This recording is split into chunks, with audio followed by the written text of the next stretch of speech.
শুধু মিথ্যে মিথ্যে আর মিথ্যে। আর কত মিথ্যে যে বলবে পাকিস্তান ক্রিকেট বোর্ড কে জানে। এত মিথ্যাচারের ফলও পাচ্ছে তারা। প্রায় বন্ধ হওয়ার মুখে তাদের ফ্র্যাঞ্চাইজি লিগ পিএসএল, মানে পাকিস্তান সুপার লিগ।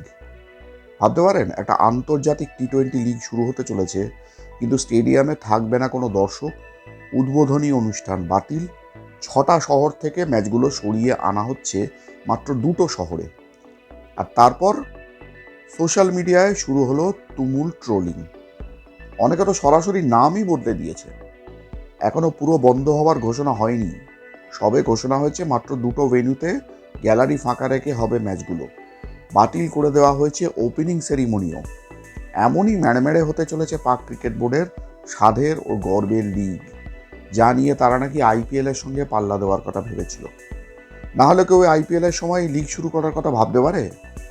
এমন দূরদর্শিতার অভাবের জন্যই তো পাকিস্তান ক্রিকেট প্রায় উঠে যেতে বসেছে। এটা আমি বলছি না, বলছেন সে দেশের তারকা ক্রিকেটার শোয়েব আখতার। দেশের ক্রিকেটের ভবিষ্যৎ নিয়ে তারা রীতিমতো আতঙ্ক।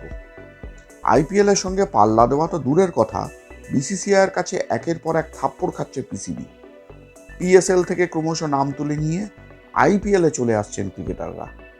অনেকে বলছেন কয়েকদিনের মধ্যে যদি পাক বোর্ডের চেয়ারম্যান মহসিন নাকভি ঘোষণা করেন এই বছরের মতো স্থগিত করা হলো এই লিগ, তাহলে অবাক হয়েও না। সত্যি যদি তা হয়, কি লজ্জার কাণ্ডটাই না হবে। এর মধ্যে নাকভির অ্যাটিটিউড কিন্তু সেই ভাঙবো তবু মচকাবো না। তিনি সমানে বলছেন দেশে তৈরি হয়েছে গুরুতর জ্বালানি সংকট, সেই জন্যই লিগ নিয়ে এই সিদ্ধান্ত।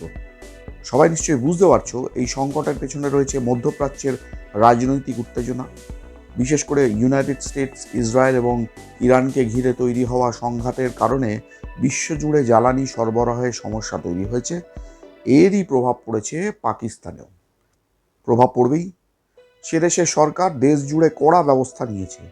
স্কুল বন্ধ করে দেওয়া হয়েছে, অনেক অফিসে ওয়ার্ক ফ্রম হোম চলছে, জ্বালানি খরচ কমানোর নির্দেশ দেওয়া হয়েছে।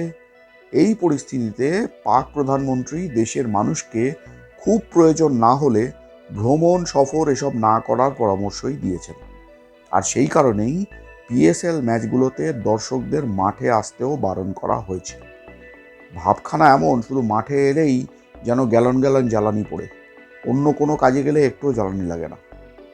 প্রশ্ন উঠছে, সত্যি কি এমন ভয়াবহ পরিস্থিতি তৈরি হয়েছে পাকিস্তানে?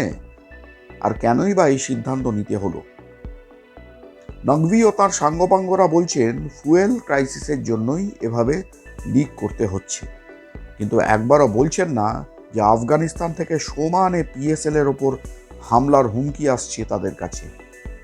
সে দেশের মিডিয়ায় অনেকেই দাবি করেছেন আফগানিস্তান পরিস্থিতি বা নিরাপত্তার সমস্যার কারণেই এই সিদ্ধান্ত নেওয়া হয়েছে, কিন্তু পাকিস্তান ক্রিকেট বোর্ড তা মানতে নারাজ। কিন্তু আসল খবর হলো সেখানকার চরমপন্থী সংগঠনগুলো হুমকি দিয়েছে যে পিএসএল এর একাধিক ম্যাচে বড় সড় হামলা হতে পারে এবং তাতে মানুষ মারা গেলে পুরো দায়িত্ব নিতে হবে পাক সরকারকে। পিএসএলকে পুরোপুরি বানচাল করার জন্য মরিয়া তারা।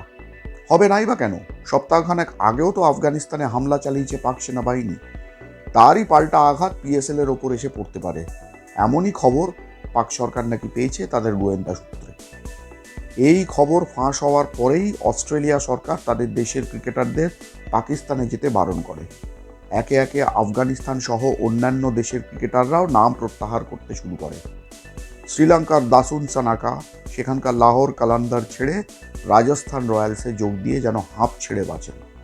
সেভাবেই বাংলাদেশের মুস্তাফিজুর রহমানের জায়গায় কেকেআর পিএসএল থেকে প্রায় ছিনিয়ে আনে ব্লেসিং মুজারাবানিকে। এসব দেখে শুনে ব্যাপক চটেছেন মহসিন নাকভি। হুমকি দিয়েছেন যে ক্রিকেটাররা পিএসএল ছেড়ে আইপিএলে গিয়েছেন তাদের বিরুদ্ধে অ্যাকশন নেবেন। গত বছরও এমন হয়েছিল। করবিন বশ পেশোয়ার জলমি ছেড়ে চলে এসেছিলেন মুম্বাই ইন্ডিয়ান্সে। এবার যেন লাইন লাগিয়ে সবাই পিএসএল ছাড়ছে। গুডাকেশ মতি, জেক ফ্রেজার ম্যাকগার্ক, অটনিল বার্টমান ও স্পেন্সার জনসনরা আছেন সেই তালিকায়। নকভি বলেছেন এদের বিরুদ্ধে অ্যাকশন নেবেন, নিন না। গতবার করবিন বশের বিরুদ্ধেও অ্যাকশন নিয়েছিলেন তিনি, 1 বছর পিএসএল থেকে সাসপেন্ড করে দিয়েছিলেন তাকে। এখন তিনি নিশ্চয়ই ভাবছেন ভাগ্যিস সাসপেন্ড হয়েছিলেন। এরপর দেখা যাবে নকভিকে সবাই মেল করছেন আমাকে প্লিজ সাসপেন্ড করে দিন। প্রয়োজনে লাইভ ব্যানও করে দিতে পারেন। এখন পাক বোর্ডের কর্তাদের মাথায় হাত। যারা আগেই টিকিট কেটেছিলেন তাদের রিফান্ড দেওয়া হবে। এছাড়া ফ্র্যাঞ্চাইজিগুলোকেও ক্ষতিপূরণ দেওয়ার কথা জানিয়েছে বোর্ড। তবু পিসিবি চেয়ারম্যান বলেই চলেছেন, এটা নিরাপত্তার সমস্যা নয়, পাকিস্তান নাকি সম্পূর্ণ নিরাপদ। এই ঘোষণার পরই সোশ্যাল মিডিয়ায় শুরু হয় প্রবল ট্রোলিং। বিশেষ করে ক্রিকেটের জনপ্রিয় স্যাটায়ার অ্যাকাউন্ট আইসল্যান্ড ক্রিকেট একটি পোস্টে লিখেছে, আমরা এতদিন ভাবতাম পিএসএল মানে পাকিস্তান সুপার লিগ, আজ বুঝলাম ওটা আসলে পেট্রোল শর্টেজ লিগ। এই পোস্ট মুহূর্তে ভাইরাল হয়ে যায়। আরেকজন ইউজার লিখেছেন, পিএসএল স্টেডিয়ামকে এখন লাইব্রেরিতে পরিণত করতে চলেছে, কারণ দর্শক নেই, চিৎকার নেই, উদ্বোধনী অনুষ্ঠান নেই, সব মিলিয়ে সোশ্যাল মিডিয়ায় হাসির খোরাক হয়ে দাঁড়িয়েছে পাক ক্রিকেট বোর্ড।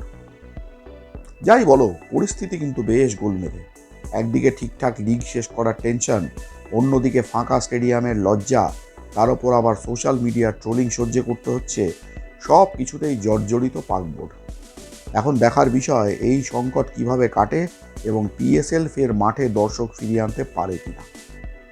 তোমাদের কি মনে হয়, এই সিদ্ধান্ত কি পাকিস্তান ক্রিকেটের জন্য একটা বড় ধাক্কা? কমেন্টে তোমাদের মতামত অবশ্যই জানাও। আর এমন ক্রিকেটের আরও অজানা খবরের ভেতরের খবর জানতে চ্যানেলটিকে সাবস্ক্রাইব করতে ভুলে যেও না। দেখা হবে পরের পর্বে। আজ আসি, টাটা।